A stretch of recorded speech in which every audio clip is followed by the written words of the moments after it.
Hi everybody, this is Mr. Picken, and I just wanted to clear up a couple items for the kids so they kind of understand what's going on here a little bit. Basically, the first thing I'm going to do is I'm going to show you guys what kind of the assignments that some of your kids are looking at and what they look like. So I'll go to my builder tools here a little bit. My assignments. One of the assignments that I've really given your kids are how are hypotheses and theories different. And this assignment is can be completed by basically going through the content just like you would go through an actual physical textbook. You have to read through the information, you've got to understand the information given to you, and then you've got to synthesize it to come up with some answers here.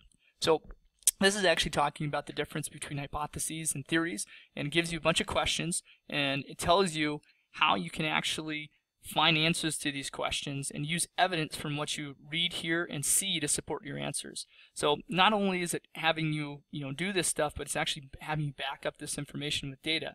And it then gives you some data that's on here. Now, not every single link is going to work on here based on the license that we have, but this first one actually goes to the core interactive text, and if I click on it, it'll open up their science textbook and actually get them exactly to where they need to be at. And that's talking about the relationship between hypotheses, theories, and laws.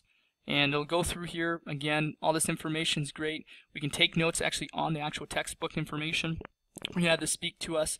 We can change the reading level if we want to. We can increase the font size. We can go in the middle. It doesn't really matter.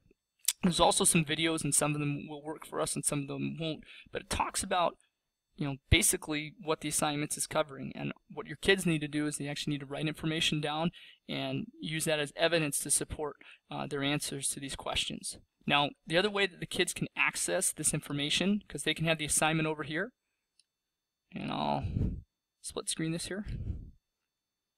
They can go to My DE Services, Science Textbook.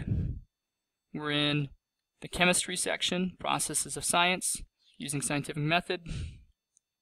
They're in the Explore area, and they can keep clicking on each of these pages, but I think that was on page 8. And I'll full screen this thing now, because here's my assignment, here's my information, here's all my text, but there are some videos that you can click on. Step 2, form a hypothesis. So it goes through this information for them. I just wanted to kind of clear some of this stuff up, and I hope that things are going well, and can't wait to see you guys back on Monday, but I'm going to go home and see my little man. Bye, guys.